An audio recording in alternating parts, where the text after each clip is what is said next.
Building the future and keeping the past alive are one and the same thing.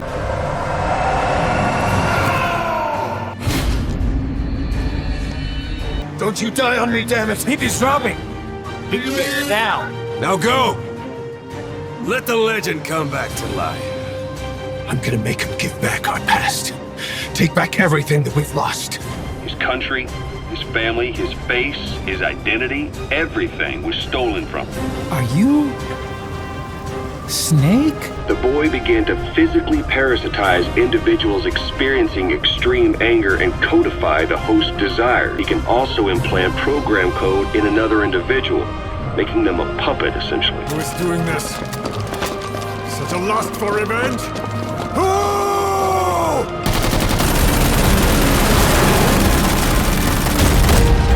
There's no such thing in the world as absolute reality. Most of what they call real is actually fiction. What you think you see is only as real as your brain tells you it is. You've been in a coma for quite some time. Yes, I know. You would like to know how long. I'm afraid it's been 9 years.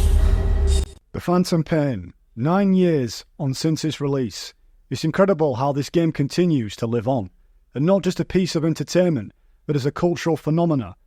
The mere notion of it sparks discussions, debates, and wild theories among fans, keeping the spirit of the game alive long after its initial launch.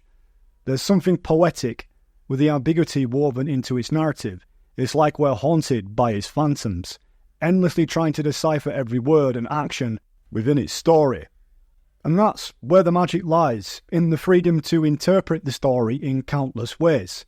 The brilliance of the Phantom Pain is that it doesn't just hand us all the answers on a silver platter. It invites us to engage with it, to question, to theorize.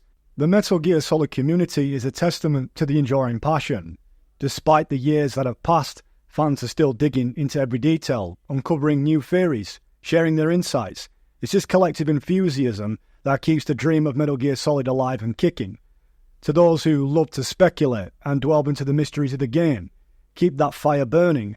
And for those who prefer a more straightforward approach, well, there's always a room for different perspectives. The beauty of Metal Gear Solid 5, Phantom Pain, is that it lies in the ability to bring people together, to ignite discussion, and to keep us all guessing. These videos by nature are just theories. These are not necessarily facts based on pieces of evidence that clearly dispute the theory. But theories are still there for open-end discussion. So if you're one who doesn't like theories and gets quite upset when people speculate, then I'm sorry, this isn't the video for you. But for those who like to have an open-end discussion and like to bring some of their own theories that they've gathered over the years regarding the Phantom Pain, I'm all ears. And welcome to the video. It's been a long 9 years on ice, and it's funny to still think that we're still chasing phantoms after all this time.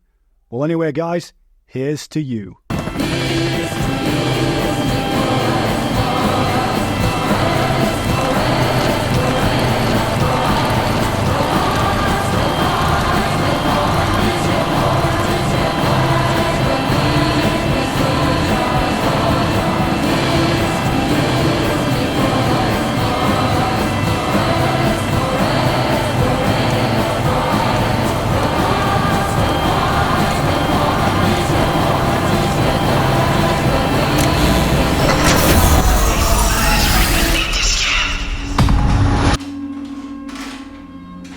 1964, Soviet territory. Fox's first mission. Any mess you made, I was there to clean up. You completed your task, and admirably.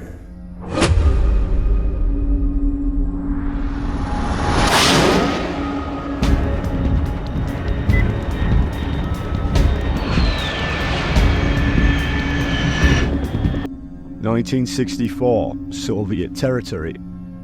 The very year in which Skullface assisted Naked Snake in his mission, Operation Snake Eater. It was an outstanding success, with him being hailed as the greatest soldier that ever lived. But throughout the political nature of the mission, Big Boss would find himself betrayed, and the very woman that he loved dearly would die in sacrificing herself for the corruption of the very country she served and died for, the United States of America, that would be eventually under the influence of the Patriot's power. But in the time of Operation Snake Eater, Zero had a very secret trump card. It was XOF, the other side of the coin to the Fox unit, the secret cleanup crew, the unsung heroes that assisted Naked Snake on his mission. A ghost without a past, a phantom. A man stripped of his past, his identity, and his very visage. From Fox, two phantoms was born. Forget everything. Your name, your past.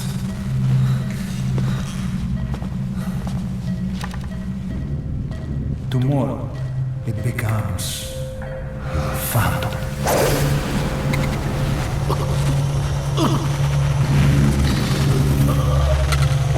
When he was a young boy, he lost his native language, the bedrock for any developing child. His country, his family, his face, his identity, everything was stolen from him. All he had left was his skull. Pirate crackdowns are go! Move!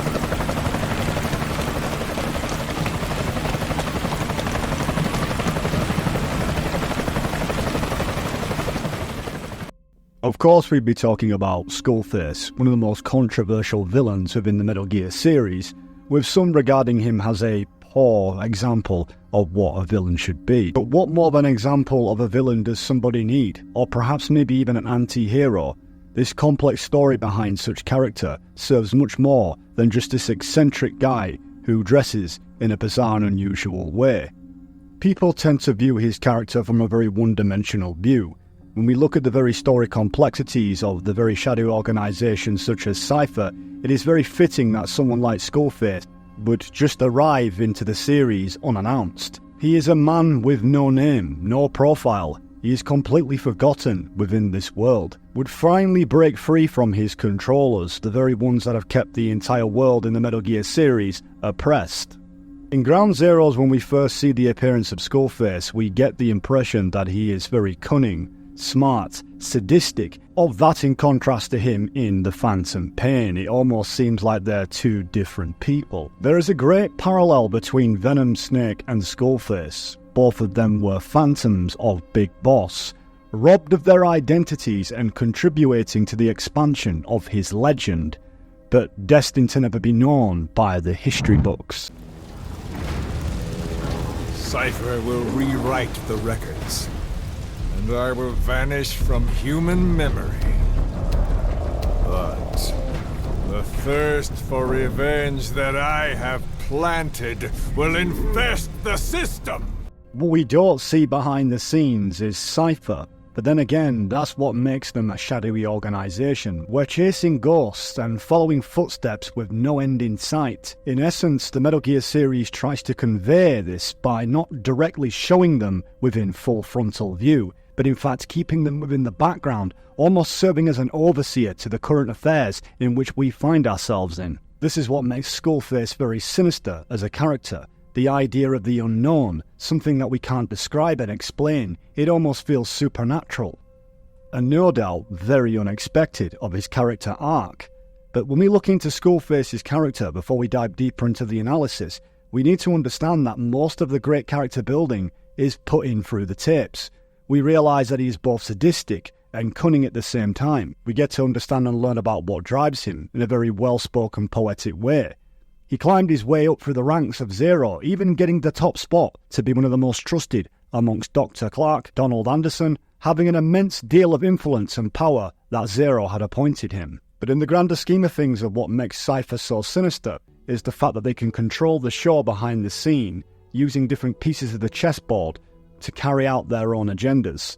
And quite naturally, people serve their roles. And even with XOF going renegade, there'd still be a raise from the history books, just as Cipher would wish. Many have come before, and many have failed. Skullface wanted to break free from the colonial powers that be, seeing that the reflection of that colonialism is also represented within Zero, a world shrouded by control, information control, spanning its sphere of influence across the world, shaping history however it sees fit. And those who was used for its purposes were left forgotten, and not remembered for the great things that they did. Taint of disgrace will follow her to her grave.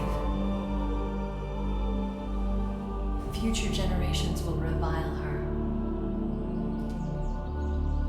America as a despicable traitor with no sense of honor, and in Russia as a monster who unleashed a nuclear catastrophe. She will go down in official history as a war criminal, and no one will ever understand her. That was her final mission. Everything that's happened is already a fading memory, never to join the pages of history. Except for Cipher. Cipher won't forget. They'll already be working on something, quietly beneath the surface. They'll use the pieces of data scraped together from this incident to build their own bipedal weapon. It'll take them a long time to complete it, but for now, the greed sector have found their new life's work. Camp Omega is a place that is surrounded by a great deal of ambiguity. This massive United States naval prison facility, which was located within Cuba, with the southernmost tip of Cuba, was considered a black site because of its status being of an American slice of pie on communist soil with no legal jurisdictions, meaning that any information that was extracted out of POWs in any inhumane way was possible. Or if somebody was not useful anymore, I'm sure they could find a way to deal with that.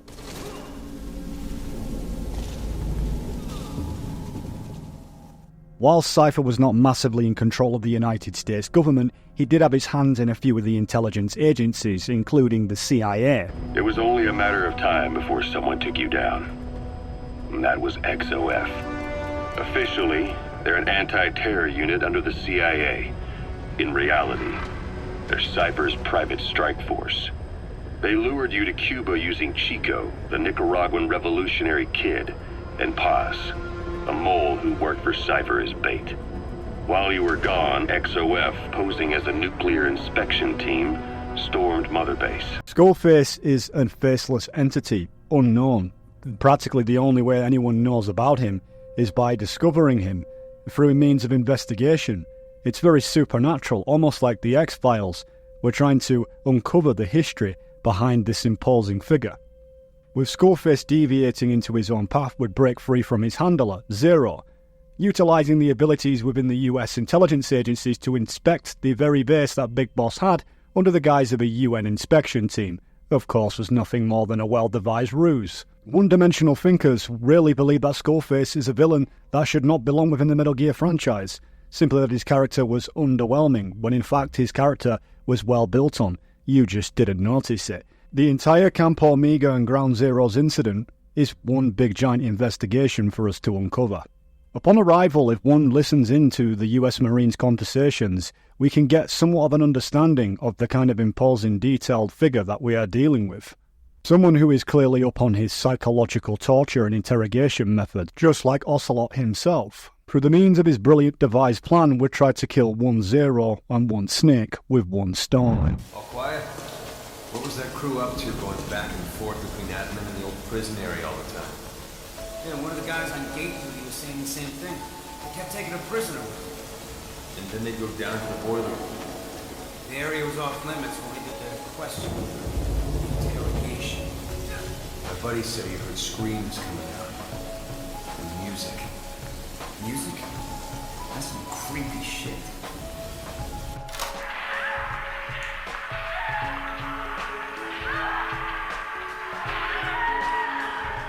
She's dead. All quiet? They said to stay away from part of admin for now, right? The boiler room. Right. I hear they were doing some kind of questioning in there. Questioning? That enemy combatant in the prison area got taken down there every day.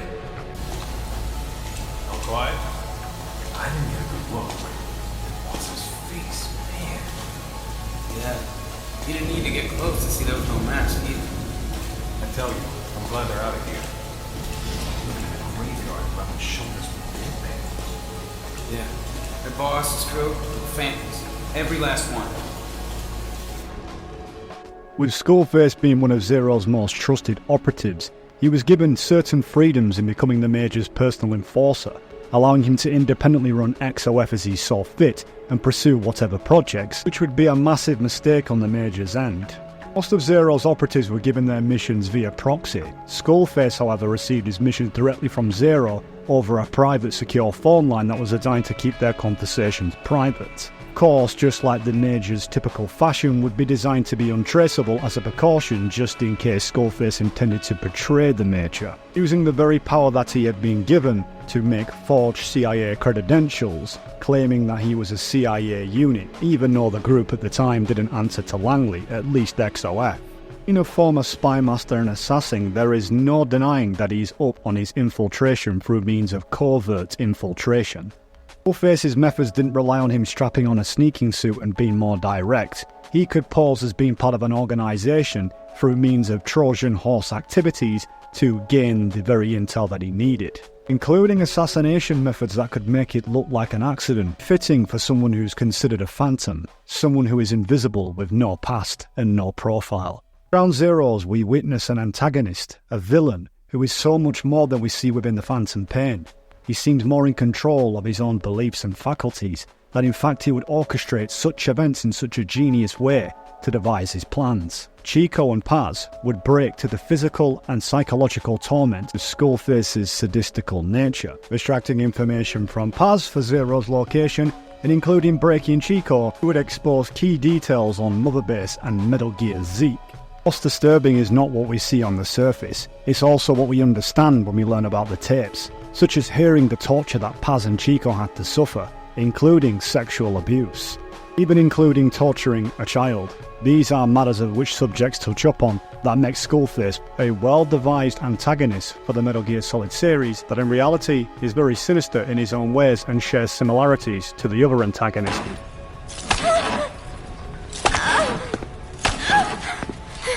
Move. It's like fruit. Does she look sweet or sour? A man has to know these things. Time for a taste test. Either you take her now, or you're strung up next.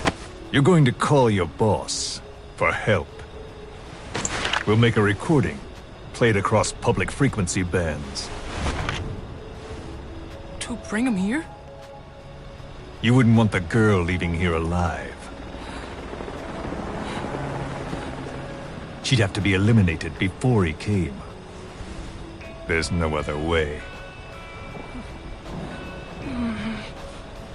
I'll leave you to think it over. Chico, growing up means choosing how you're going to live your life. Chico, growing up means choosing how you're gonna live your life. You met with him, face to face, in order to contact Big Boss. Tell me where he is. Where is Cipher? Where is Zero? I've never known choice. Where I was born, the language I speak. I've never had the freedom to choose for myself. Will you really kill Zero for me? Not for you.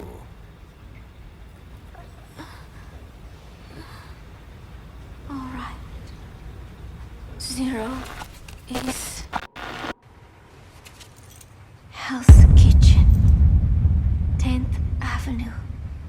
He is undergoing treatment there.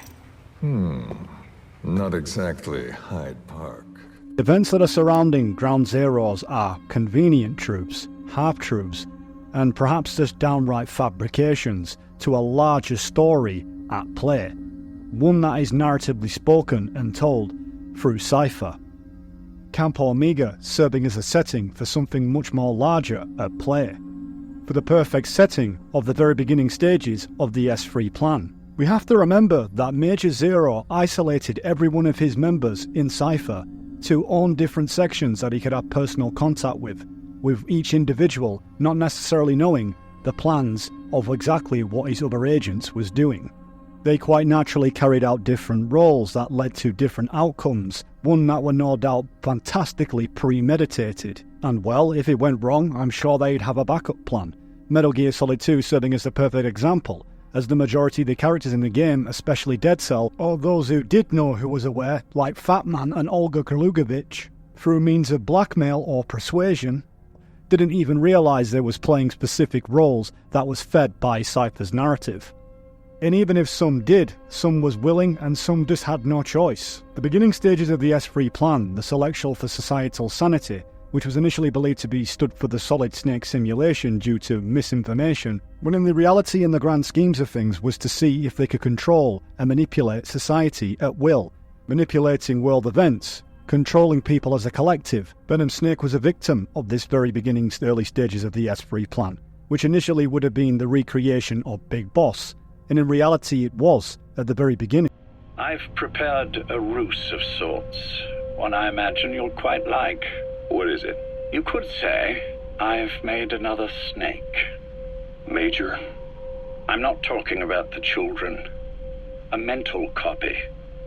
His phantom, if you like. I don't understand. You will when you get to Cyprus. I've set the ball in motion, but the rest is in your hands. You're good at this kind of thing. The best. I need you on this. If it's in his best interests. I assure you, it is. Zero made a new Snake, because he absolutely adored Big Boss and saw him as an irreplaceable icon, but also created Venom Snake as a cover for the real Big Boss.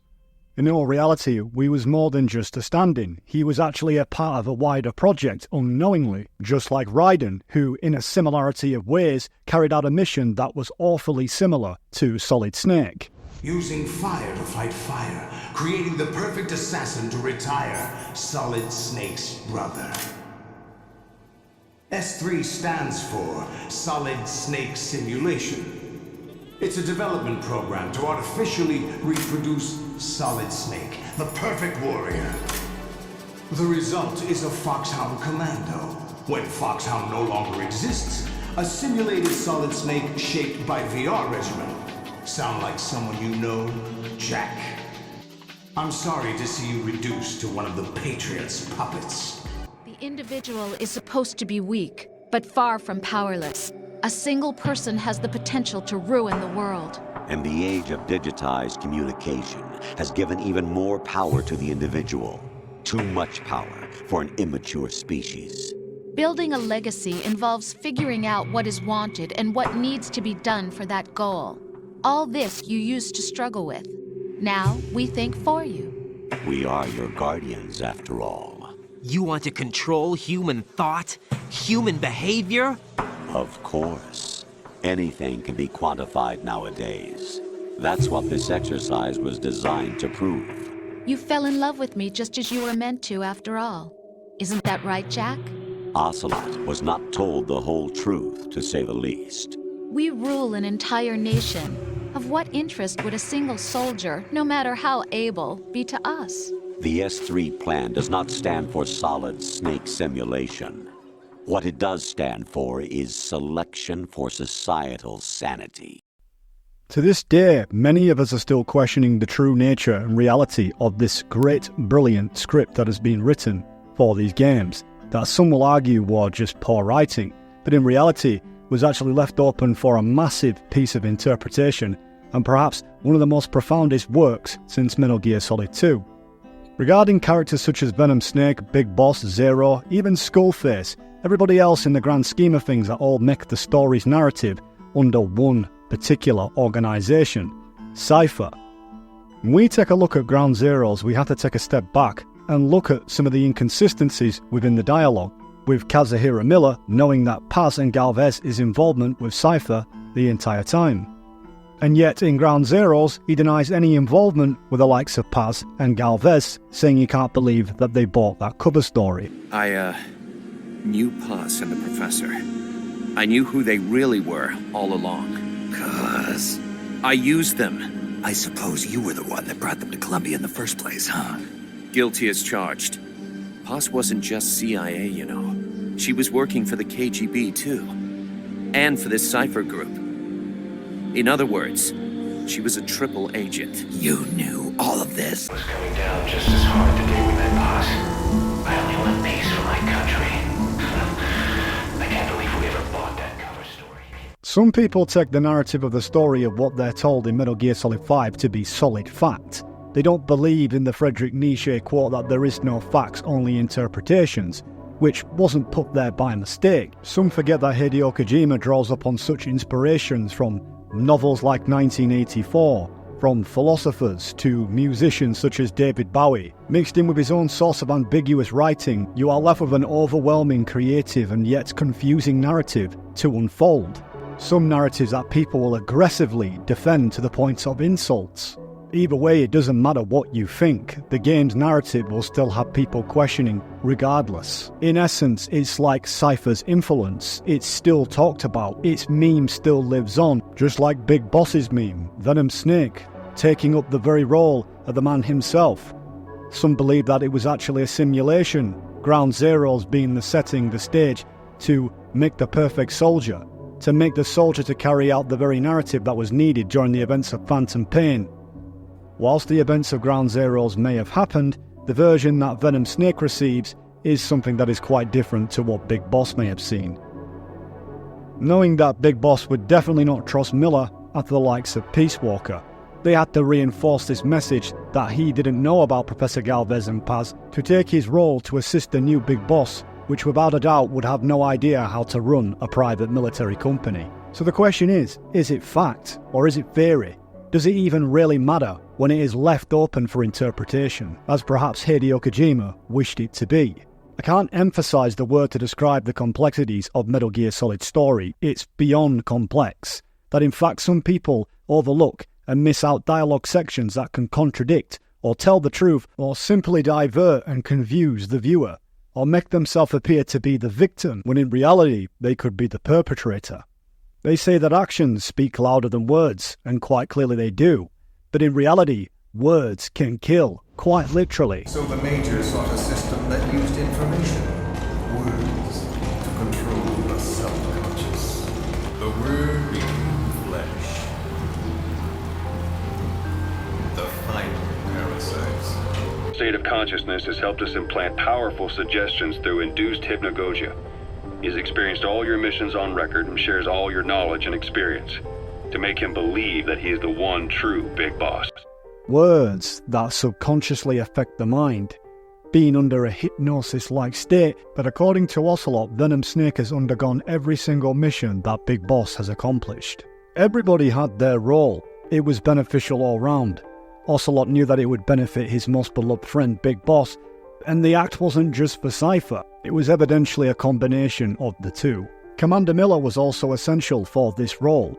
He had to lead the way for Big Boss's private military army, knowing that they needed someone with experience on hand to bring down XOF. And once again, there comes the interpretation. Did Kaz know beforehand that it was Venom Snake, given on the shrapnel in the forehead, him not being able to speak Russian, and the massive personality differences between Big Boss and Venom Snake? Then there becomes the counter-answers. Kazuhiro Miller had bad eyesight. Kazuhiro Miller might not even have known that Big Boss would have spoken Russian. It awfully seems like the narratives that have been pushed are left purposely open for interpretation. In Ground Zeroes, it is not stated how Skullface knows the location of Big Boss's mother base, but if one thing is for certain, Zero would know of such location of Big Boss's outfit. Skullface is depicted as a cunning and resourceful antagonist who operates within the shadows.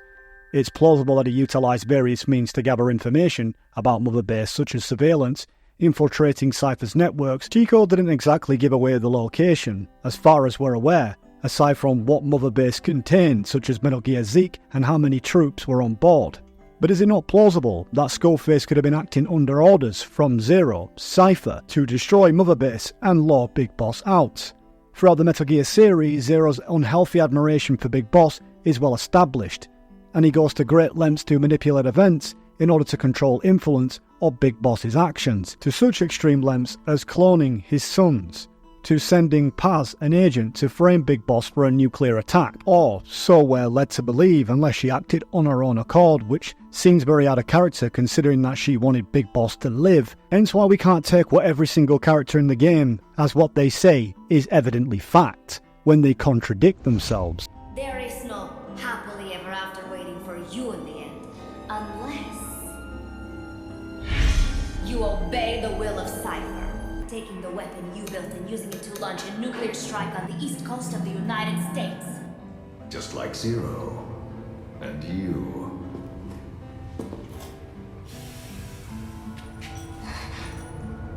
And Big Boss. Don't do it! That lava, that vengeance, is already set as stone. Too late to change things now. Don't kill him! The choice is not mine to make. Now we can really see the ambiguity and the true nature of everything is not as what it seems. That in fact, somewhere beneath the lies is the truth. But the question is, how do you put the pieces together of a broken mind? One's riddled by phantoms, ones that are being consumed by revenge, and living in the past of our former ghosts. Different characters driven by different motives, ones that the viewers will resonate with more for what they believe. One thing that a lot of people overlook in Metal Gear Solid 5 is that Cipher is behind the scenes. Cipher is the one who's puppeteering the strings of the puppets at play. XOF is the enemy, a former branch of Cipher that has been broken off. They are the target, the real enemy. The reality is, there's no such thing as an absolute timeless enemy. Yesterday's ally could be today's opposition, as is the case surrounding a lot of the Metal Gear series. Given on the ambiguous context, is it conceivable that Zero could have tasked Skullface with destroying Mother Base as part of a larger plan to manipulate Big Boss or draw him further into Cypher's influence by creating a crisis that directly threatens Big Boss's organisation and allies, lowering Big Boss out of the danger whilst his base gets blown to smithereens, while Skullface would capitalise on Major Zero's plans by planting bombs in Paz Ortega. Of course, completely unbeknownst to Zero, that Skullface took advantage of what he saw within Zero's plans to be able to capitalise on destroying both Big Boss and Zero. It might be a theory, it could be an interpretation, it may just be fact. There's nothing that can deny that it is not or it is. But one thing is for clear, Kazuhiro Miller himself doesn't believe that the attack was sent from XOF and was from the man Zero himself. And tell me something. Go on. I only joined you after I found out what you were after. To make the world one, you need Snake for that. And he's already done a hell of a lot for you. He has. So on some level at least, I think you're being straight with me. Then why'd you do that to him?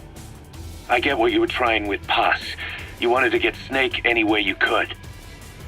But after that, what you did, how could you do that to him? After that wasn't me. You may not believe this, but I never intended for any of this to happen. My organization has many arms. It's just going to take a little longer before we're all on the same page. I admit I may have been lax in my supervision, but something like that will not happen again. Whatever. One day, I'll know the truth. Just as soon as the boss wakes up. And then we're coming after you. This ends with you begging us to put you out of your misery. Once again, we can see the very complex nature of these characters. Kazuhiro Miller, seeming to want to help Big Boss, would no longer, in the near future, and would wish to destroy him and overthrow him. You can see that allegiances change over time. Kazuhiro Miller would eventually, whether knowingly and unknowingly, would work for Cipher again, just as Ocelot predicted at the end of the conversation in Metal Gear Solid 5, with assisting Solid Snake to defeat Big Boss in Zanzibar Land, which evidentially would come true, at least for one of the sons. Yes, of course. Speaking of which, any news on the sons? 2. Already? Really? But they're strictly an insurance policy, yes? So that's the idea. I wonder how Big Boss will respond. Solid Snake. And in all things considering that Kazuhiro Miller is meant to be a business partner to Zero, it's not really any of his business for any business interest to know of the sons of Big Boss's creation, which seems like a personal matter, not something that is considered business. After all, the Terrible Children is meant to be Cypher's grand experiment, one that should be kept in secret, not something that should be shared. Like I say, once again, several interpretations throughout the dialogue of the characters in the game that one will come up with. You can quite clearly see it when you go into a comment section. Everybody has varied opinions. One thing is evidently clear when it comes to Cipher. It appears that it's an organisation that is conflicted from within. A former member himself, Big Boss would no longer want to follow the ideals of which Zero would carry, and resented the fact that he used him to make clones of his son. In terms of Skullface, neither hating Big Boss or Zero, reality is a grand vendetta against Zero because he could see their falling out over their different interpretations of the boss's will. And what he sees is a natural order of events that should take place, and he should have his rightful power and stance, being suppressed for so long and feeling powerless to have the position, be able to take back his past that he has lost, and initially fight for something that he believes in. Just like Big Boss, Zero, Skullface, they all share something in common. They wish to shape the world how they believe it should be, through that of the boss's will, but in essence through their interpretation, their experiences, that shape their ideologies. You hate him, don't you? Hate? He never left me to die. I owe him my life. I'm bound to repay the favor. Any way I can. But that's not what you really want to know. What you want to know is, do I hate Big Boss? I don't hate the man. I do deserve a little more of his gratitude. But he probably has no idea who I am. So you see, I have no reason to hate him at all. I mean to have my revenge against Zero. It's not petty hatred or resentment. Nothing so personal. Even the hottest lava eventually cools, becoming a mountain. And that mountain becomes the land. Scalding steam comes back down as rain, forming rivers, draining into the sea. It's then that nature's order sets in. Now I'm merely a part of that cycle. Just like Zero. 1984 and Ground Zeroes, those in power control the flow of information to manipulate public perception and maintain authority, just like in 1984. The party rewrites history and disseminates propaganda to shape the citizens' beliefs. Similarly, in Ground Zeroes, Cipher manipulates events and controls a narrative to further its own agenda, deceiving both the characters and the player about the true nature of their actions and motives. Ground Zeroes shares very similarities to 1984. The regime that nobody can speak out against, and if they do, they are punished, prisoners, trapped within inside confinements of an island. The truth must be kept suppressed in order to feed the very narrative, the very message that they want to convey. Being inside this Orwellian novel is almost like being Winston. You're starting to question what is reality, and when you do, you're punished for it, or perhaps deceived. Just like Winston was convinced to believe 2 + 2 = 5, even with the psychological torment and the subconscious hypnosis, Winston would eventually believe that 2 + 2 = 5, to convince himself that it is, to buy into the narrative. Make 2 + 2 = 5. 2 + 2 = 5. Through repetitive nature. On the tapes, if we listen, we can hear Skullface say the exact quotations of Big Boss. It makes you wonder, like some of the past tapes, that maybe every single tape might not be legit. That is, if we are looking at the tapes through Venom Snake, the controlled presentation, the controlled narrative, one in the past that Venom Snake has actually come up with in his own mind, such as the past tapes. Or is it the possibility that perhaps Skullface was keeping more of a watchful eye during the events of Peace Walker? How else could he possibly know these quotations?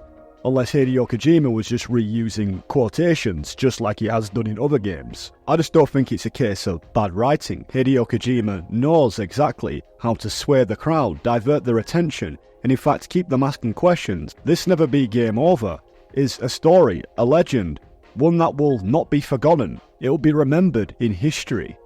One that's clearly and hasn't been forgotten. It's still talked about today. If done by design, the idea of a human being not having absolute clarity will still leave them asking questions, even years to come. It's a natural process. And even when it is game over, we still choose to continue.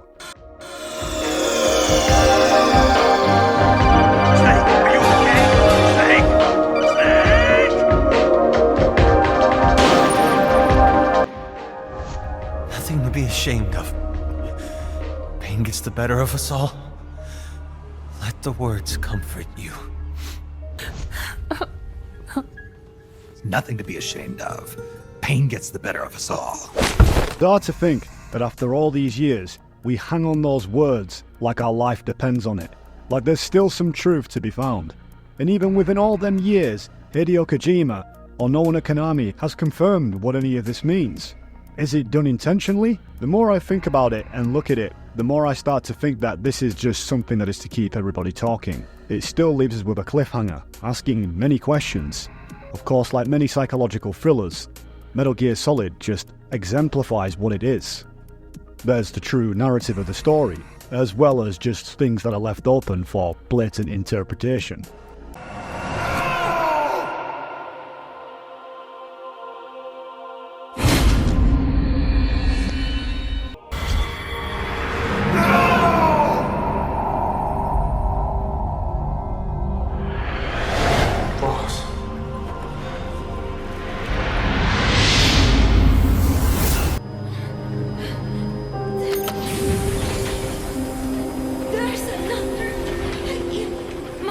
It's okay.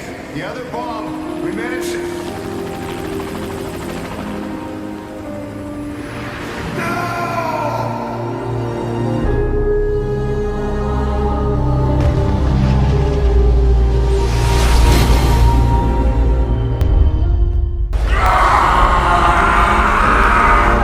I'll see you in hell.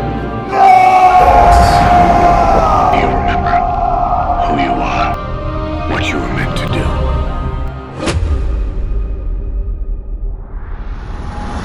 You see, my being here has made me realize I can still be of use to you. How so? This country is rich with biological resources. Bacteria, nematodes, viruses. I'm sure we can find something here to bring that plan back into action. Forget it. The Cleanser Project was just another one of my predecessor's daydreams. And the vocal cord parasites? Were an excellent test case for reverse evolution. Nothing more. What matters now is the genetics technology behind that work. With genetics, the clumsiness in targeting an entire race isn't an issue. We can target specific individuals. Clearly, after the mind-altering experience in Ground Zeroes and the fall of Mother Base, Cipher, or rather the Patriots, are rather quite ruthless in methods of ways to expand their influence. Skullface no doubt had his own plans. Major Zero, obviously knowing that he had his own agenda, would have his own ace in the hole, that being Venom Snake, the eventual man who would eliminate the very threat to his organisation. But at the very beginning, instead of eliminating Skullface straight away after the fall of Mother Base, he realised that Skullface could be more useful in the grander schemes of his plans. Somewhere in 1975, just before the events of the Phantom Pain, Zero sent his XO to Africa, or as we was told, was exiled, but more or less was used to gather research for the FoxDie virus project. Instead of targeting an entire race, they could target a single individual. With genetics, the clumsiness in targeting an entire race isn't an issue. We can target specific individuals. No need to breed multiple generations of Parasite just to get results. FoxDie is a type of retrovirus that targets and kills only specific people. Following orders blindly with no questions asked, you've lost your warrior's pride and become nothing more than a pawn snake. What? Stopping the nuclear launch, rescuing the hostages, it was all just a diversion. A diversion? The Pentagon only needed for you to come into contact with us. That's what killed the arms tech president and decoy octopus. You don't mean? That's right. You were sent here to kill us so they could retrieve Metal Gear undamaged, along with the bodies of the Genome soldiers. From the beginning, the Pentagon was just using you as a vector to spread FoxDie. The events of the Phantom Pain are absolutely essential for the growth of the series. It was the missing piece that needed to be explained to understand why these events came to be. When we look at the growth of Cipher and the Metal Gear series as a whole, there hasn't been a game within the series that Cipher hasn't been involved in. The San Geronimo incident was staged to, of course, gain the other half of the legacy to fund the Patriots. Even the Pacewalker incident itself, with a branch of the CIA going rogue, and Zero hiring the likes of MSF through Paz and Vladimir Sidonov. Of course, they wanted to seize control of Big Boss's military and nuclear weapon, serving as a military nation fighting for Cipher. It's intriguing that we talk about this regarding the S3 Plan to understand the level of power that Cipher has. So let's go back to Ground Zeroes again. I really feel like the Phantom Pain and Ground Zeroes serve as a close connection, and it makes sense going back and forth between the two. In terms of its side ops, specifically the one called Destroy the Anti-Air Emplacements, it's here within Ground Zeroes we get a good understanding the level of Cipher's influence, and also the growing suspicion surrounding Camp Omega. Although we do have to bear in mind that this is quoted as being pseudo-historical side ops, it's even stated that its level of canonicity is ambiguous. It doesn't outright make the fact that it's not canon at all, which leaves it open for some ambiguous interpretation. The reason why I choose this particular side op, because when it comes to its validity and its story connection to the Phantom Pain, there is a connection, especially with a dialogue that I will show you in a moment. With Metal Gear Solid, we have to read between the lines. Hideo Kojima hasn't called this pseudo-history for no reason. He's done his research and he's implemented it into the game for good reason. Once again, if we don't look at it from a one-dimensional view and actually see the bigger picture to how it ties in with Zero and the organisation the Patriots, we'll start to understand it a little bit better. Pseudo-history refers to a form of historical interpretation or a narrative that lacks scholarly rigour, evidence-based research, or adherence to accept historical methods. It typically involves presenting false or misleading information about historical events, figures, or phenomena. For pseudo-history often incorporates conspiracy theories, myths, legends, and other forms of misinformation into its narratives. For example, pseudo-history might be looked at as some people believe that the moon landings were fake, for example. My point that I'm trying to make is Cipher controls history. Cipher controls a good portion of the world. Anything that goes in tomorrow's history book is either real or as fake as Cipher wants you to believe. They control the context, the flow of information, and what tomorrow's history's presentation will be for the desired content for the public masses. There's a possibility that this pseudo-history, especially with this side-op, might be real, or it might be at least distorted to some extent, for those who believe that Ground Zeroes was a simulation, and for those who don't. That everything we see at Camp Omega might not be as true as to the events of what really took place there. It's obvious that Zero was starting to use the base as a black site, one that he can use to interrogate prisoners as he pleases. The US Joint Chief of Staff was after Zero. They weren't happy with what Zero was doing and wanted to know more. Since they didn't want to raise any alarms, they had an outside PMC contractor, MSF, to gather information. It's possible that Zero knew if he was going to use his place as a black site, he has to make sure it disappears from the official maps, erasing it from history and all the corruption along with it. In essence, making it pseudo-history through misinformation campaigns and rewriting history. This is definitely something that Cipher is accustomed to. Immediate disinformation campaign. Most bought into the story, but not everyone. The information must be suppressed. Which is what you do best. Language codes, information codes, beamed all around us, genetic codes spanning history. In some cases, historical facts or evidence may be manipulated or misrepresented by individuals or groups to serve a political or particular agenda or ideological perspective. This manipulation of context or interpretation can lead to the labelling of certain historical claims and theoceutical history, even though it might contain elements of truth. Especially if we look at it in the terms of history is written by the victors, then it's plausible what we might see as pseudo-history may as well be a cover-up, a truth to really what actually happened, one that would protect the image of Cipher's integrity to make them look like the good guys within history. Since the US Joint Chief of Staff was highly suspicious of Cipher's activities in Camp Omega, the Joint Chief of Staff would have their own spies inserted into Camp Omega to discover any information about the corruption of Cipher's activities. It's plausible that Zero had hired the likes of MSF as a business to extract this very intel, such as the classified tapes, to send them back to the client, that being Cipher, of course. Given on the very shadowy nature of Cipher, it's very possible that all of these contracts come from a cutout and they leave no traces of the identity of the client themselves. Something that was no doubt very incriminating to Cipher. Before we go into the anti-air emplacement which Cipher might have been suspected behind bombing the base, we need to go to classified intel acquisition, which was actually a month prior to that very side-op. It's most likely that Cipher had appointed one of the agents there for Big Boss to meet in order to recover the very tape that would incriminate Cipher.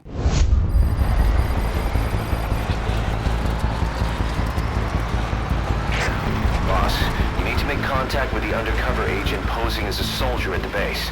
He'll pass you a cassette tape containing classified information. Start by taking a look at the agent's VI on your iDroid. Once you've spotted him among the Marines, make contact and get that cassette tape.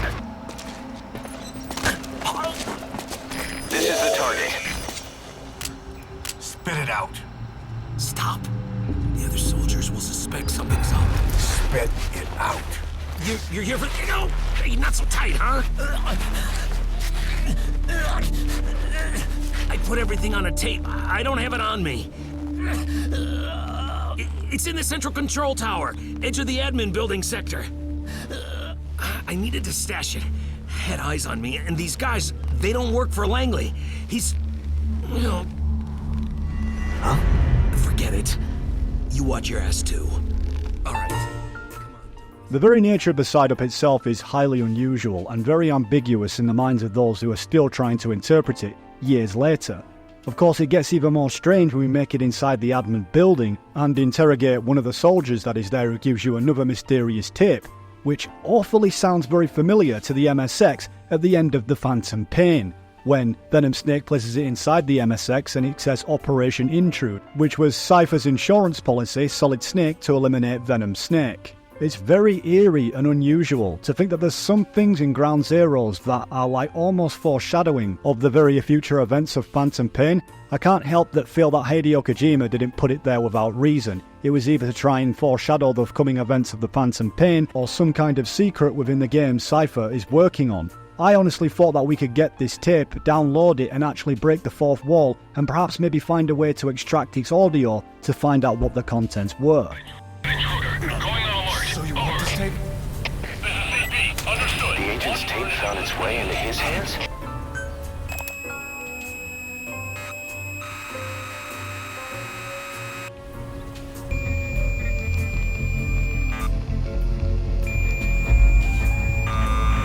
Interestingly, the classified Intel data cassette can be loaded with an MSX emulator.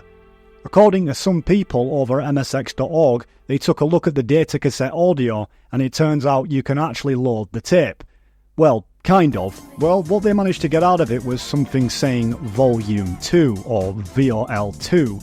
It's really not a lot to go on, but given on the fact that they can't really uncover any more, this investigation is still open. According to sources, there's actually a long lot of string of data to uncover and unravel, and for all we know, the very data itself possibly just might be junk.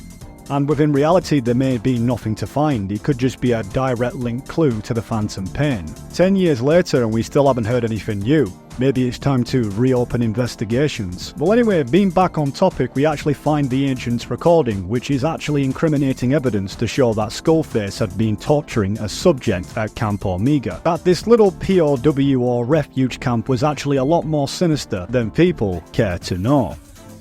Fate. Just the imprint of a lifetime. And you still think that help is coming. Without the slightest chance or reason. When my time came calling, I didn't die. This outer heel that marked me human. Boss, we finished analyzing the tape you got from that soldier. It contains every last detail of the Black Site development plan. This is the information our client was after. No surprise that proposal submitted to the Pentagon was a pack of lies. The refugee camps they propose to expand would actually be converted into interrogation facilities, run by a small army of pros in every form of torture there is. They've even purchased a fleet of transports. The facility's inmates wouldn't be limited to just prisoners, but anyone they considered a threat, renditioned from around the world under the designation of enemy combatants. This plan goes beyond the current paradigm of nation-states. But is something like this really the world without borders that Cipher wants? This mission comes from none other than the JCS. A MagTap will very shortly conduct a heliborne assault on that base. Their objective is to seize control of it, and the one thing that could get in their way is the base's anti-air defenses. You need to take out the anti-air emplacements. Doesn't have to be all of them. Destroying 3 will allow the assault force to land. Once their destruction is confirmed, military choppers will descend on the base and the Marines will begin their assault. They don't know you're there, so you need to exfiltrate before they arrive. That's a group who hired MSF to retrieve incriminating information on the base. A month later, after classified intel acquisition, on January 9th, 1975, destroyed the anti-air emplacements. Big Boss has been tasked to sabotage some AA turrets, with the clients of course being Cipher. This erases the base officially, and then putting the blame on MSF. One of Big Boss's intel units, known as Prisoner 12282, for the military Sans Frontières, who's now been held in Cuba during January 1975, was actually sent by Kazuhiro Miller to investigate the base, as he suspected Cipher's involvement in the development of the Black Site and wanted to get a lead on the organisation, but ended up being captured and held prisoner. It starts to really get interesting when Big Boss rescues his comrade, with him relaying to his commander, Big Boss, everything he knew about the facility, implying Cipher's involvement in the blackmailing of various foreign leaders with information on backdoor money, scandals, financial fraud, into submitting their will to through which they intended to create a human network without borders. He also implied that he was interrogated by some guy who was clearly Skullface. And what makes this interesting in regards of who knew where the location of Mother Base was aside from Zero was actually the MSF intel agent himself. He might have actually given this information to Skullface and told Big Boss that he didn't give any information away and lied. Yes, just like I said, the interpretations just continue. Information was also revealed too that there was somebody there speaking Russian. First thing that naturally came to a lot of people's mind is, well, Ocelot, since he is a part of Cipher and he speaks Russian fluently. Rendition from all over the world. But I couldn't believe how many groups were asking the questions. They gotta have some kind of secret agreement. And I guess it's either we're MI6, BND, ISI. I even heard one guy speaking Russian. You okay? Yeah. We're making deals with the East, too.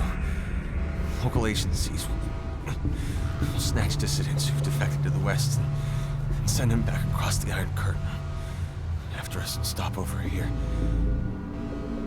And they're dealing in leverage on foreign administrations. Backdoor money, scandals, financial fraud. By sharing information that governments want to sweep under the rug, they gain leniency for their agencies. They're trying to create some kind of human network without borders. For those who don't know, HUMINT stands for Human Intelligence, and it refers to the collection of intelligence gathered from human sources. Unlike signal intelligence, called SIGINT, ironically, which involves intercepting and analysing electronic communications, HUMINT relies on direct interactions with individuals to gather information, through interrogation, interviews, surveillance, diplomatic channels. The interesting part is that in all considered this is meant to be pseudo-history, but there's actually a tape with Skullface and Zero just before the events of the Phantom Pain, with Zero confirming the suspicions of Kaz and Big Boss and Cipher as a whole with this HUMINT network, proving that this side-op is definitely canon, or is at least as canon as it can be, aside from the pseudo-history that might take away from really what happened here. Don't be quaint, XO. Once the Cold War is over, our enemies won't be so clearly defined. Using HUMINT alone won't be enough. Network without borders. Using HUMINT alone won't be enough. An electronic network will span the globe, and our enemies will blend right into it. You may be right. But will people really settle for an enemy they can't see?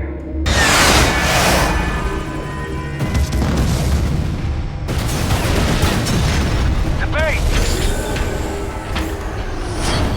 Who the hell was behind that airstrike? We still don't know who sent those aircraft to strike the base.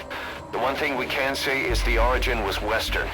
Any evidence of what was going on there was reduced to ashes, along with the enemy combatants. But somebody in America wanted to make sure no one found out about that black site. When you look at it, everything's worked out exactly as they planned. I've heard Washington has given tacit approval to the kind of facility that operated there, and things are moving ahead. Stopping terrorism is the new priority. And the identity of that somebody? My money's on one name. Cipher. So that tip is practically confirmation that what the intel agent was saying was true, and that pseudo-history is very ambiguous by nature. We don't know for certain if the events that actually took place there during the side ops was actually at Camp Omega or somewhere else, given on the fact that the place was blown to smithereens and during the events of rescuing Paz and Chico was set way ahead into the future. It would be practically impossible to go back to a place that has supposedly been blown to pieces. Not to mention the fact that when Big Boss and Kaz are on the radio, they talk about the place as if they've only just arrived there for the first time. Our friends at Cipher suspect Paz could be a double agent. She's being held for interrogation at a camp on the southern tip of Cuba. Black site. Nice. A slice of American pie on communist soil, and out of U.S. legal jurisdiction. So as you've gathered by now, there is so many contradictions within Ground Zeroes. Without a doubt, it's a complete mindfuck.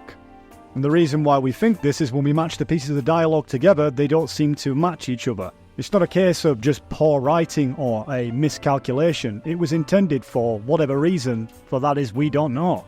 Because there is no facts to fully validate this. More like there is no facts, just interpretations. You know the Metal Gear Solid games called Metal Gear Solid 5, or Metal Gear Solid V in the Roman numerals.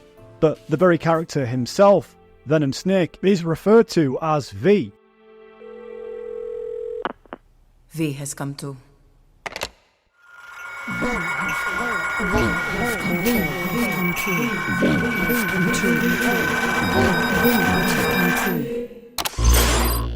V has come too.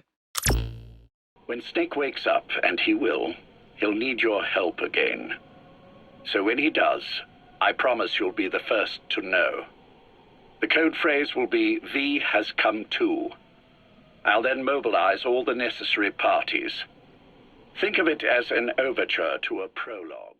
So, some people will say Hideo Kojima PR publicity stunt, but at the same time when we look at it through a metaphorical sense, it could mean a whole lot more. That we are looking through the eyes of V, Venom Snake. The events of what we see unfold are through a man's mind who is broken through hypnotherapy and the shrapnel stuck in his head. Shrapnel in your skull is pressing on your optic nerve. I'm told any hard impact could have an effect on your visual cortex. Yeah, the doctor mentioned that. Your brain might process visual information incorrectly. In other words, you could have hallucinations. As Ocelot confirmed, Venom Snake has completed all Big Boss's missions on record. When we connect this to the S3 plan, for example, Raiden himself had already gone through some VR training similar to that of Shadow Moses and the tanker incident. Of course, this was naturally done by design, to get Raiden ready for his mission at the Big Shell. It was essential he completed these tasks, just like it was for Venom Snake. Without the mind control and training of Big Boss's missions implanted into his mind, he would have never been able to defeat the likes of Skullface, who was a threat to the Patriot organization. He needed the perfect context and the experience. Remember your VR training sessions. The tool is exactly the same one. It maps the terrain as well as the position of enemy personnel. The bright dot in the middle is you, Raiden. The red dots are your enemies, and the blue cone shape represents their field of vision. I know your VR training performance in and out, but sometimes that's not enough. You're familiar with the Shadow Moses incident? You know I covered it in VR. If there's a crucial tactical detail that case taught us, it was the power of the operative's will to survive. I was trained to fight. My personal feelings have no place in a mission. We've learned that it doesn't work that way. And on the field, you need all the help you can get. There's no doubt that Arsenal gear is being built here. And it was all set up 2 years ago, on that day. All of it. 2 years ago? What really happened here? I took these photos 2 years ago. I know these pictures. They were on the news, on several websites. If I remember right, the reporters blamed you for sinking the tanker. That's right. Otacon, me, we were used. We'd hoped that by going public with photos of the new Metal Gear, we could persuade the government. At least that was the plan at the time. I've gone through VR training of the tanker mission before. Yeah? Well, I doubt it accurately simulates the events of that mission. Mind control was a real covert program conducted by the Central Intelligence Agency in the 1950s and the 1960s with the aim of researching and developing techniques for mind control and behaviour modification. The program involved various experiments including administration of drugs like LSD, hypnosis, sensory deprivation and other methods that aim at altering mental states and behaviour. In essence, making them more controllable for whatever agenda they might have planned.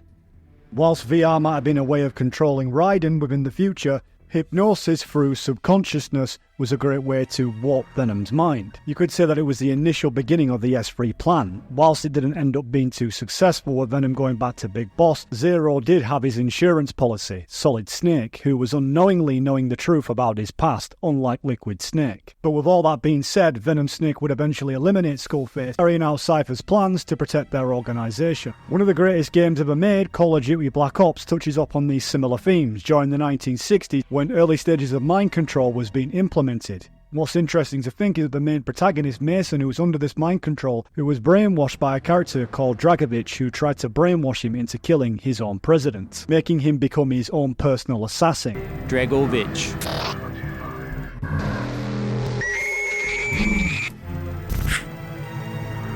I'm told that you are the very best that we have. Anywhere.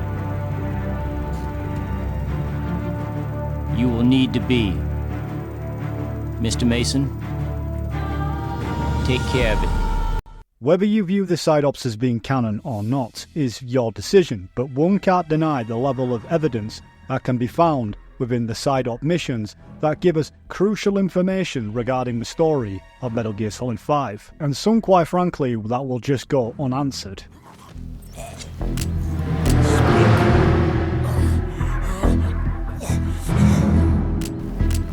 Spit it out. There isn't really much evidence to go on to suspect that Glatz and Politz knew anything of the Phantom. That's if they're referring to Venom Snake, which widely gets called the Phantom within MGS5. But they could be referring to the very fact of phantom limbs, lost limbs, because both Glatz and Politz are missing an eye and a finger, and Big Boss himself is missing an eye, just as Venom Snake is missing his arm and needs prosthetics, just as well as Kazuhiro Miller, who's missing a few limbs as well. It could just simply be a case of symbology and metaphorics that are working into play. A brilliant piece of foreshadowing, if you will, set there by Hideo Kojima, a phantom that would come into the future of Metal Gear Solid 5, The Phantom Pain. With nothing to suggest that both Galatz and Politz knew anything of the body double, then one can assume that it's obviously a stunt pulled by Kojima for us to figure out. Whatever you believe, there's no doubt it's very poetic by nature. The whole meaning of the Phantom Pain is to lose something that was once an extension of yourself, but you can still feel it as if it is still there. It becomes your phantom. The phantom of our former selves. My very own phantom. Even with Skullface dead, our brothers are unavenged. And the phantom pain he brought us lives on. I am just a phantom. A fragment of the mind you have lost. The real me died a long time ago. I am one phantom limb that will be gone for good. I will always live within you. Not a phantom limb or a phantom anything. As part of your heart. In The Phantom Pain, Ocelot's involvement in reinforcing the narrative surrounding Venom Snake is crucial in shaping his identity and motivations. Ocelot, known for his cunning manipulative nature, orchestrates events to fuel Venom Snake's consciousness, with memories and experiences of Big Boss. This psychological manipulation serves to solidify Venom Snake's belief that he is the one true Big Boss, reinforcing his loyalty to the cause and ensuring his commitment to Cypher's agenda. Ocelot's role in facilitating the creation of Venom Snake as a body double for Big Boss is essential to Cypher's plans, knowing that Big Boss would likely refuse Zero's idea to take down Skullface, as they were not really truly enemies and shared a complex history. Cypher needed a way to enact their schemes without directly involving Big Boss himself. By creating Venom Snake as a convincing body double, Cypher could manipulate events from behind the scenes, utilising Venom Snake to carry out their objectives and overall plans. Even Miller himself, if he didn't actively know that he was actually working for the body double at the time, there'd be several clues to point to the fact that he could know that Venom Snake was definitely not Big Boss and had to reinforce the idea of revenge constantly into his mind to serve the very task he was appointed to. An introduction to a network of messengers who will lead you to a man. A friend to your boss. I'm sure he's mentioned him before. He knows Snake's location. More than any man alive, I trust him with this sort of thing. Keeping secrets, or men in the dark. He's known Snake quite a while.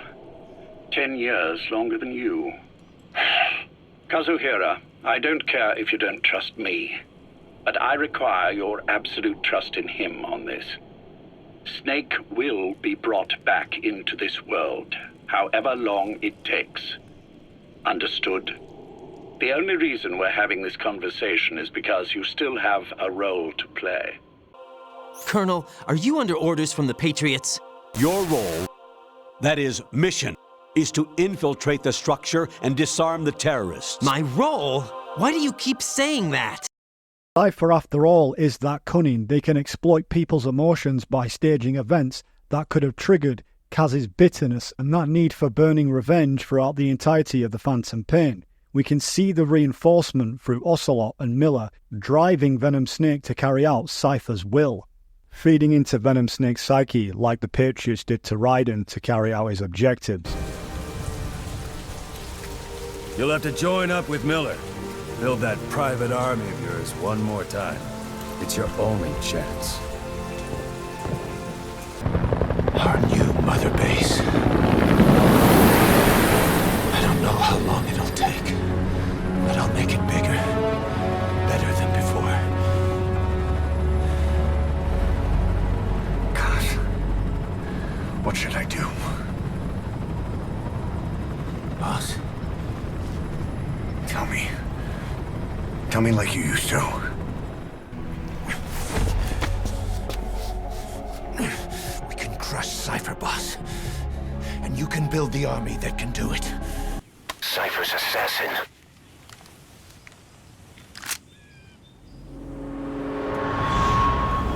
Finish her. Skullface's men then headed north. The target is OKB-0. That's where he'll activate Sahelanthropus. Unless we stop him, he'll go down in history a conquering victor. We can't let that happen. Wipe him out.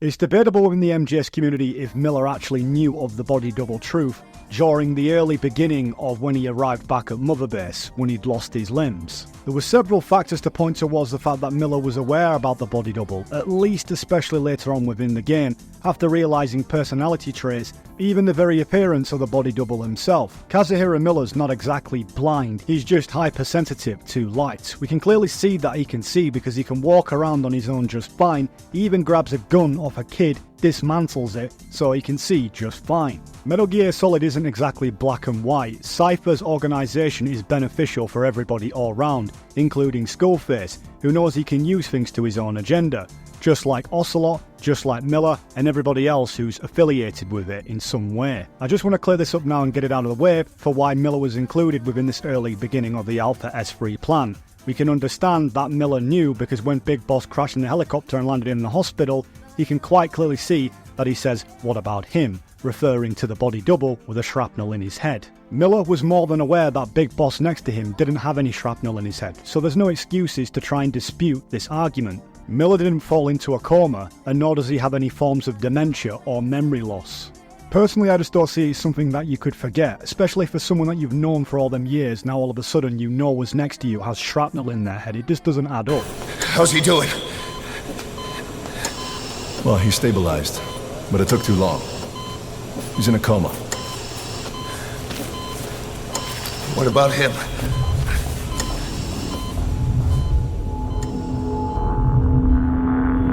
He took some shrapnel to the head.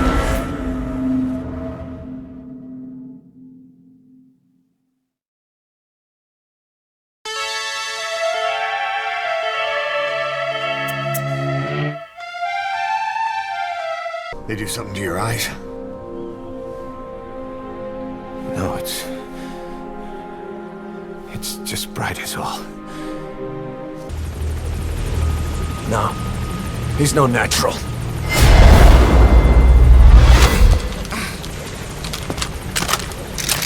Far from it. If the boss has some plan, what is it? The real big boss is working separately from us to create his new nation. New nation? A military nation above and apart from all. The true outer heaven. Big Boss is building a nation. But until it's complete, we support the other Big Boss. The Phantom carries on his legend, his meme. That is Big Boss's plan. So that's the way it is. 9 years ago, I thought everything had been taken from me. But now I really have lost it all. The boss, and the future we were building together. We'll each have roles to play. Building the foundation for a revolution led by both Big Bosses, the True One and the Phantom. No. Big Boss can go to hell. I'll make the Phantom and his son stronger to send him there. For that, I'll keep playing my role. Some people have argued there's no way that Miller could have possibly have known because Ocelot was under a form of self-hypnosis and would have believed that Venom was the true Big Boss. But after doing a little bit of research, it is possible for individuals who practice self-hypnosis and are familiar with the process may have more control over entering and exiting the hypnotic state. It's also essential to note that hypnosis, whenever self-induced or administered by a trained hypnotist, is not a form of mind control and does not involve surrendering one's will or autonomy, meaning that Ocelot had full control of his faculties at all times. He even explains in the tapes how much great experience he has within the field of psychological warfare and manipulation and all-round hypnosis. Most of us people who played Metal Gear are aware that Ocelot has worked alongside the Patriots a few times within their staged plans, practically throughout all the series of Metal Gear Solid. Hypnosis. It's nothing new in my line of work. Manipulating memories, the past. As part of the Patriot's S3 Plan, Dead Cell had been carefully chosen to play the role of Foxhound in an elaborate recreation of the Shadow Moses incident. Fat Man appeared to betray the unit and attempt to destroy the Big Shell, ruining the Sons of Liberty's plans, when in reality he was working for the Patriots directly and had been assigned to Raiden's test progress. If the Big Shell had been destroyed, the simulation would have ended. The Patriots dragged Peter Stillman into the situation to coax his former protege into the very agreement. Evidently, somebody has a role to play in the grander schemes of things, and one of those particular people is Fortune from Metal Gear Solid 2. Fortune is depicted as a tragic heroine manipulated by the Patriots, the shadowy organisation orchestrating events behind the scenes. Fortune's backstory is marked by profound loss, including the deaths of her father, Scott Dolph, who was killed by Ocelot under the orders of the Patriots. The Patriots, recognising Fortune's vulnerability and desire for revenge, exploit her emotions to manipulate her actions and coerce her into unwittingly serving their agenda.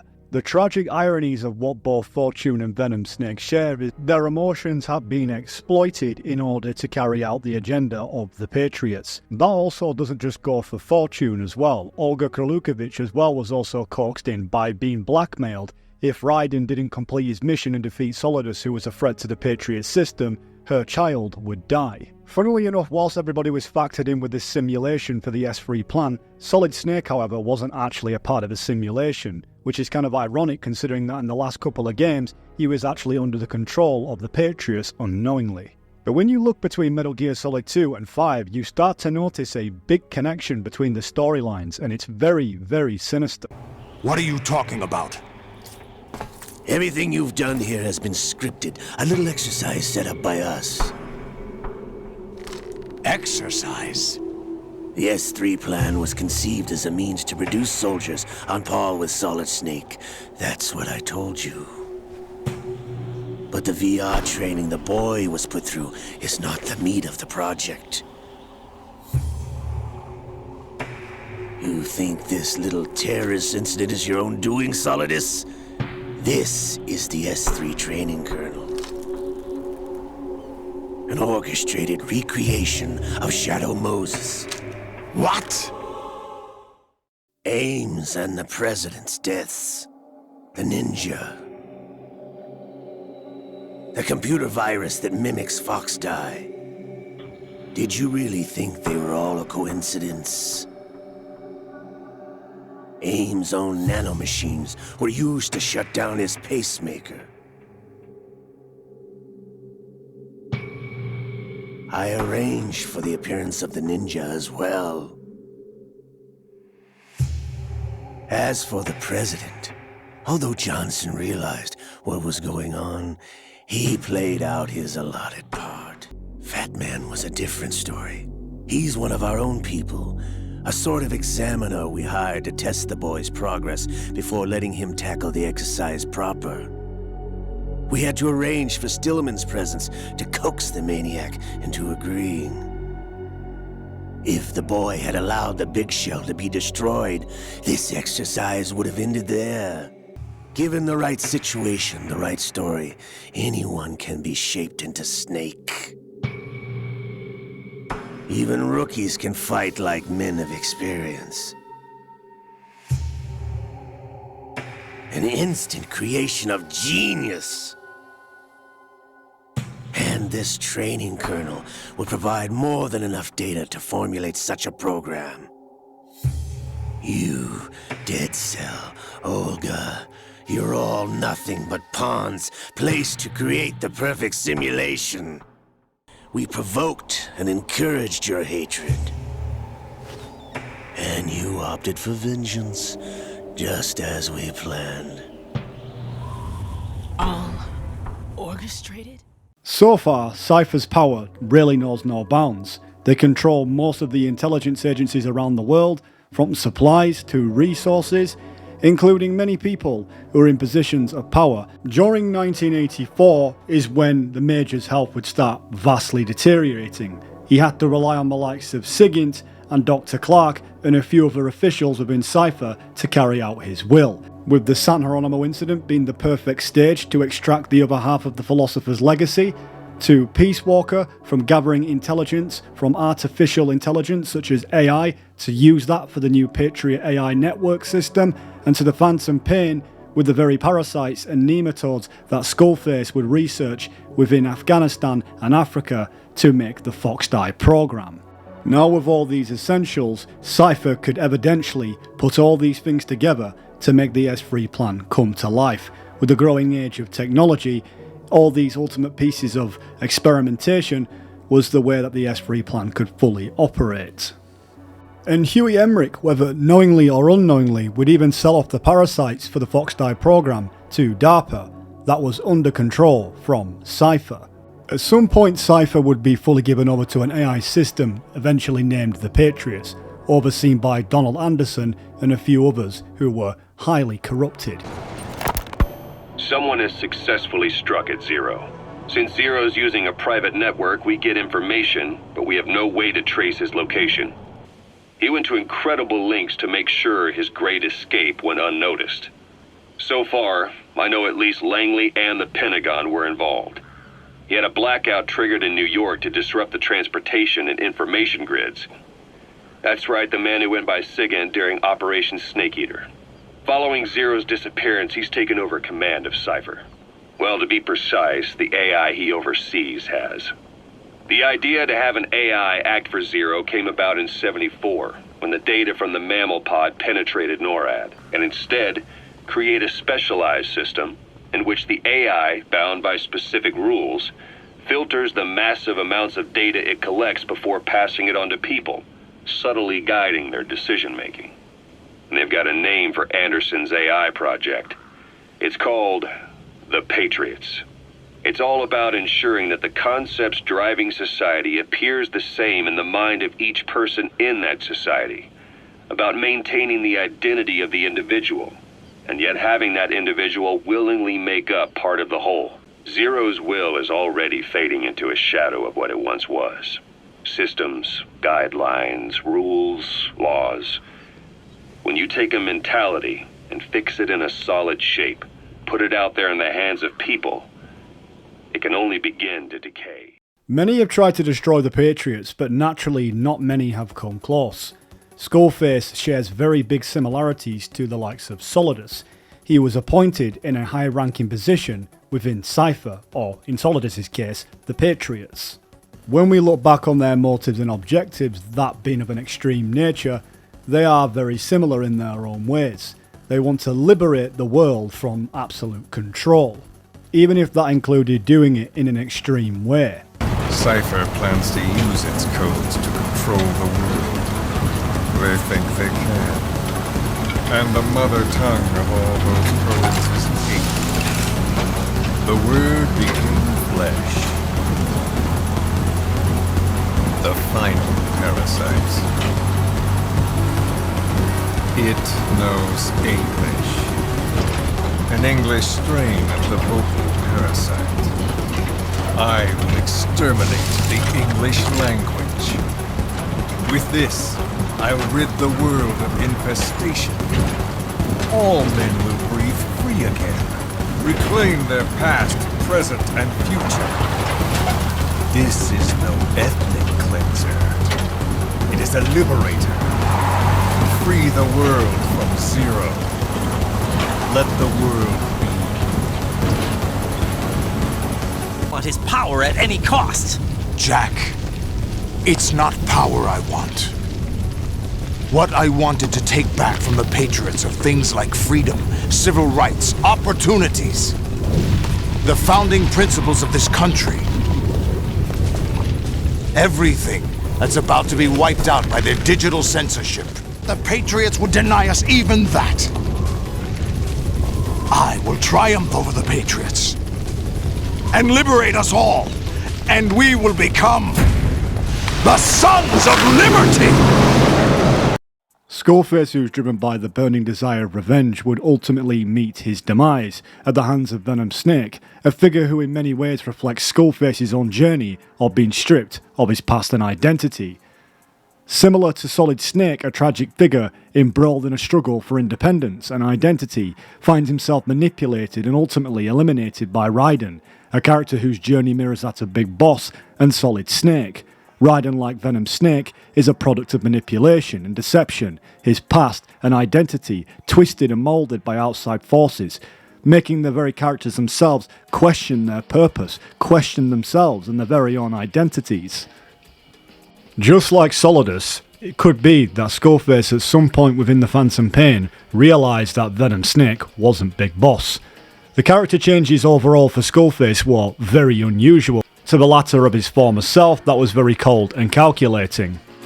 Admittedly, there isn't really much to go on with this speculation, but there is a few things that point out that maybe Skullface did eventually know that Venom Snake wasn't Big Boss. And to dive into this speculation, we need to go way back into the past to Operation Snake Eater to unravel these truths. When Zero created Fox, he also formed XOF as a support team. An unconventional special forces unit designed to support Fox, make it stronger, with Skullface giving the orders. Zero never even told the boss about it, nor the CIA, naturally. If Fox was Zero's silver bullet, XOF was the recoil when he pulled the trigger, just like Newton's third law. While you were with Fox, Skullface was operating behind the scenes, sometimes as your backup, sometimes as a mole or a scout, sometimes as your cleanup crew.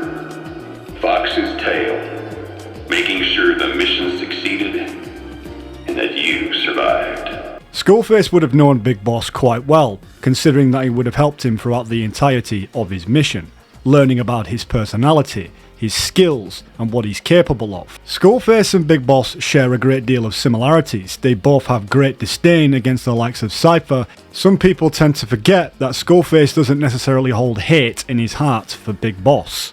As Skullface mentioned, he's long been the other side of his coin, acting as somewhat of a phantom like himself, which gives the similarities between Venom and Skullface, acting as Big Boss's shadow. I've long been the other side of your coin. What's most important is spirit. Spirit and body are like two sides of a single coin. They're the same thing. One interesting wild speculation that has come around from the MGS community as well is this particular photograph in Metal Gear Solid 3 is meant to depict Skullface in a wheelchair. And during the Virtuous mission, when the Davy Crockett was launched, Skullface got caught up in the blast, hence why he is injured. According to sources, players would only discover such photograph if they were to repetitively ring paramedic or at a certain point of the game that would trigger it. Well, I guess that's the beauty of speculation. We can't really determine if it is Skullface, but one can't deny the facial features have their similarities. Where it really starts to get interesting is all the way back in Cyprus, with the likes of Psycho Mantis's involvement with the whole affair in the Phantom Pain. It was during 1984 when Mantis was transported to a Moscow research lab from Czechoslovakia via a plane. The very plane's flight path took it near a hospital containing Big Boss and a comatose Venom Snake, whose hateful subconscious influenced Mantis's uncontrollable power, causing the plane to explode and crash. And that was when, of course, Mantis was recovered and sent to a lab, probably no doubt under Cipher. The day the research facility holding Volgan burned down, a Soviet jumbo passenger jet happened to crash nearby, far away to the north of that hospital in Cyprus. On board the plane was a young boy who was being studied at the same facility. The plane fell to Earth from over 8,000 feet, but the boy's body was the only one not recovered. At almost exactly the same time as the crash, Volgan awoke in that facility. According to the Research Institute's documents, the gifts this boy demonstrated included psychokinesis and telepathy. To protect his mind from being inundated with other people's thoughts, he always wore a kind of gas mask. A rudimentary form of psychic insulation, apparently. We don't know where this boy is, but if Skullface is connected to him, we may cross paths with him yet. As some of you may be aware, Psycho Mantis has the ability to use psychokinesis, including controlling people's thoughts and emotions, as well as being able to animate them. Which was the case for Colonel Volgin, where Psycho Mantis would act upon his emotions such as hatred and revenge to control his actions. You could say that more or less Psycho Mantis was influenced by people's hatred and revenge. He sort of feeded off it like a conduit, resonating with whoever had the most revenge burning in their hearts. Strangely enough, in escaping the hospital in Cyprus, we see that Psycho Mantis appears to be against Venom Snake, as well as helping him at the same time, by eliminating XOF soldiers, but by also having the man on fire still chase him down. Basically, if one thing is clear about Psycho Mantis, his allegiances evidently change throughout the Phantom Pain. According to the report, the third boy was easily influenced by other individuals' biofields. Evil thoughts, in particular. They affected his mind like a virus. Extreme anger or resentment, motives for revenge, in other words. Now, during the transport flight to Moscow, the boy was exposed to a powerful mental energy field coming from a certain individual. Ever since, being conscious of his powers, he's become a sort of energy generator. What's unique about him is the way his acute telepathic abilities get taken over by another person's will. The boy began to physically parasitize individuals experiencing extreme anger and codify the host's desires. This includes amplifying the host's natural strengths. Or, in accordance with the host's desires, he can also implant program code in another individual, making them a puppet, essentially. Human neural synapses transmit weak electrical currents between neurons. These electrical currents, though, contrary to psychotronics, which involves controlling the human mind, his abilities as a receptor are too high. The emotions he picks up from another individual are amplified and unleashed into his body as they recur in his brain. They turn into microwaves, which then affect the physical world, triggering paranormal phenomena like the spontaneous combustion of organic matter or psychokinesis, moving an object without touching it. At some point, Psycho Mantis and Skullface would join allegiances, and Psycho Mantis' abilities would resonate with Skullface, enhancing him overall. But one thing that really doesn't get asked a lot is Psycho Mantis could have been potentially puppeting Skullface, hence why his actions in the game seem offish from the likes of Ground Zeroes. Don't forget that Psycho Mantis has the ability to read minds and people's true intentions. He evidently states this within Metal Gear Solid 1, and hence why he seems so disgusted with humanity. Is it possible that he could have read the likes of Ocelot's mind, realising the body double plan, and then in essence relaying that to the likes of Skullface, who in the grand scheme of things his main enemy was Zero, Cipher? There is a lot of questions that are left open when it comes to Metal Gear Solid 5. Is it possible that the likes of Psycho Mantis was puppeteering Skullface, hence why his personality seemed very different? In nearly every single occasion we see Skullface, Psycho Mantis is always present. I think we find it very unusual with the dialogue that Skullface presents. It seems very off, especially when he says to Big Boss, "I'm sure you'll see the bigger picture eventually." It just doesn't seem to make sense, almost like he is hoping that Venom Snake will eventually see the truth of the matter. Hence why I believe that Psycho Mantis' abilities are highly involved. Why not kill Venom Snake right there and then? There's a huge difference from the Skullface we see in Ground Zeroes to the Phantom Pain, who seems a lot more relaxed. My impression is Psycho Mantis is the puppeteer of the events that are taking place. Skullface's actions are controlled by Psycho Mantis to an extent, as he is trying to gauge the energy field of really who has the most lust for revenge. In the Phantom Pain, Skullface seems more highly eccentric as well than his usual composed and cunning self. There just seems to be so many questions. We know that Skullface is aware that Big Boss has disdain for Zero, so why would he want to continue the mission of doing Zero's dirty work? There's no doubt that he probably knew there'd be some repercussions after poisoning the Major, and probably realised there'd be something that Cipher would send in order to extract revenge. Either way, it's not really a lot of definitive evidence, but we're trying to go off motives of characters since they are so ambiguous.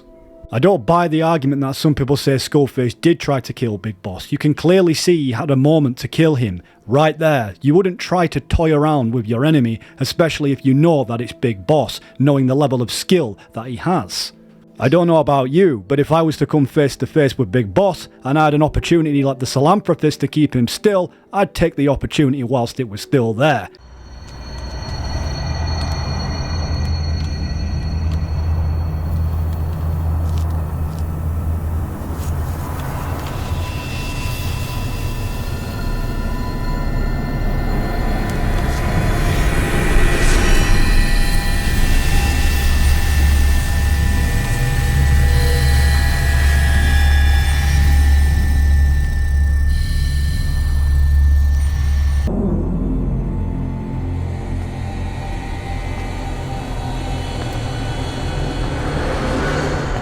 You look well rested, Big Boss.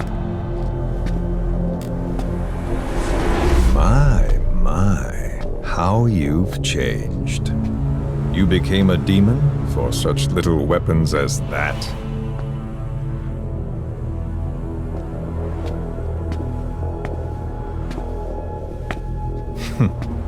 Well, I'm sure you'll see the bigger picture eventually.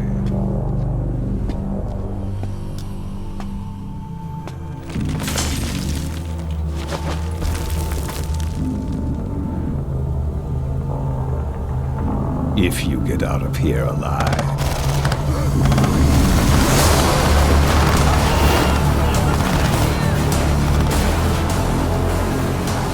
Rest in peace this time. I'll see you in hell, boss.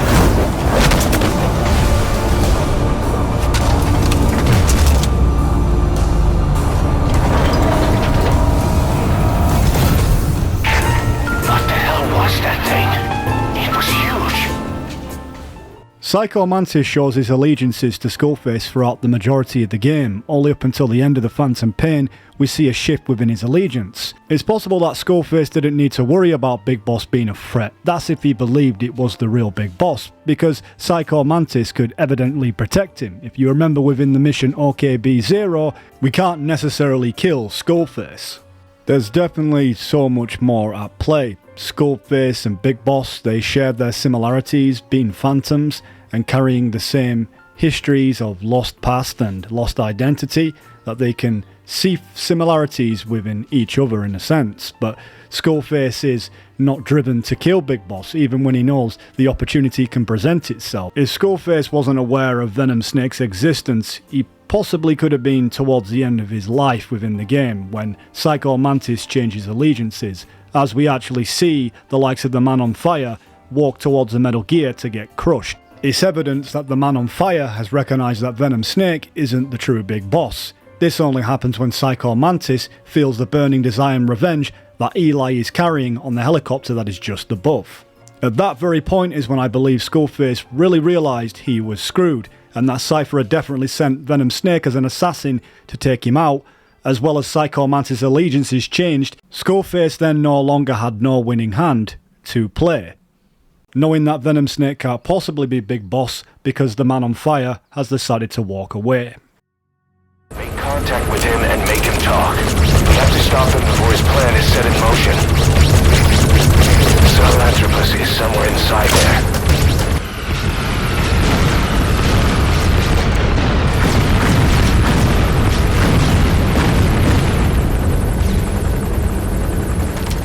You're not the only demons in this world.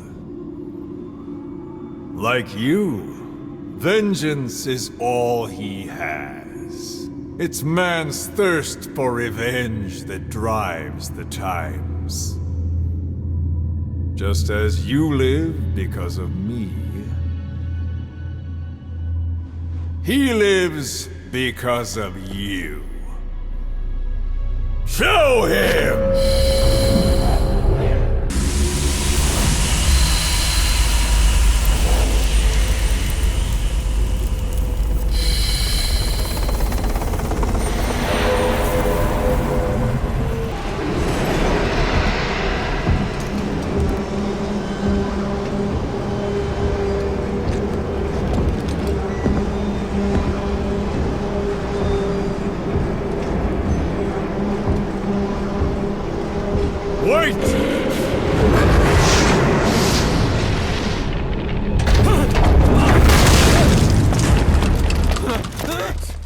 We know throughout Metal Gear Solid 5 that Psycho Mantis has a great deal of influence on both Skullface and Venom. Whether he's actively controlling them or not is really up for debate. We do know for sure that he acts through their emotions such as revenge, allowing them to channel themselves through Psycho Mantis. While Psycho Mantis could read many minds, he couldn't necessarily control everybody's minds, such as Solid Snake, including the DARPA chief, and if you could believe it, Kenneth Baker, which between him and the DARPA chief had these surgical implants directly into their brains that provided them with a psychic insulation. To me, it almost seems like the Patriots had definitely anticipated the threat that Psycho Mantis would impose to the Patriot system, where many of the game's considered antagonists or anti-heroes would start developing these allergic reactions to a sickening system with symptomatic problems. It's very parasitic, and you could say that it feeds on the minds of several of the characters within the Metal Gear series. That balance is the basis of equilibrium. You mean to say people will blindly accept your context without developing any allergies? If we're to unite the world, literacy must be suppressed. To suppress the information immune system, to borrow your metaphor. Immunity to information. But to ensure there's no allergic reaction, while the immune system fights off parasites and pathogens. It's done, Exo. This world will become one. I have found the way. Codes implanted into our heads, sucking our minds dry as it spreads from one host to the next.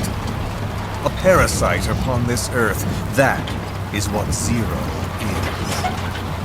As one born into this world, he's afflicted. I hold him responsible for killing my freedom.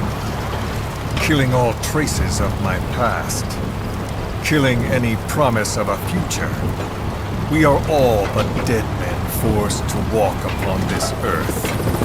A world reduced to zero. The world is born from zero. The moment zero becomes one is the moment the world springs to life. 1 becomes 2, 2 becomes 10, 10 becomes 100. Taking it all back to 1 solves nothing. So long as 0 remains, 1 will eventually grow to 100 again.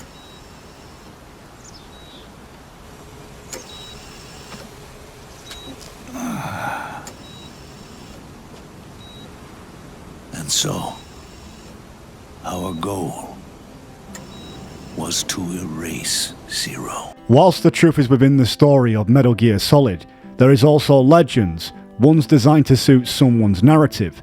Metal Gear Solid 5 is a true testimony to some things left unsaid, and meanings we can't fully know or decipher.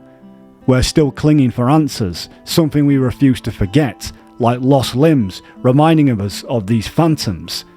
In summary, in this video, I was trying to show that the S3 plan in Metal Gear Solid 5 was a foundation for what it would later become in the series, a project stemming from Cipher, an experiment that shaped the future of not just the characters, but humanity as a whole, that individuals could be used to serve in a grander scheme, under the perfect conditions that are orchestrated, events, perfect settings, backgrounds, and overall manipulation on one's emotions, all to protect the Patriot's power, one that would deviate and take a mind of its own under AI.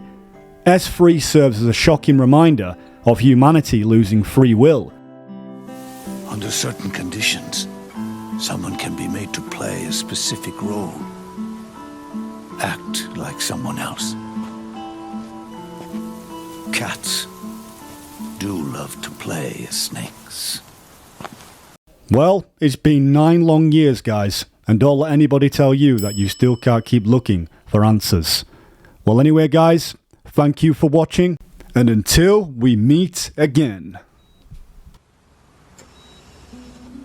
Even the mighty Patriots began with a single man.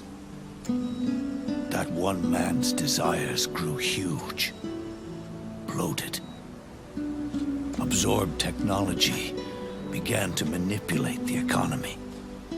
We realized too late that we had created a beast.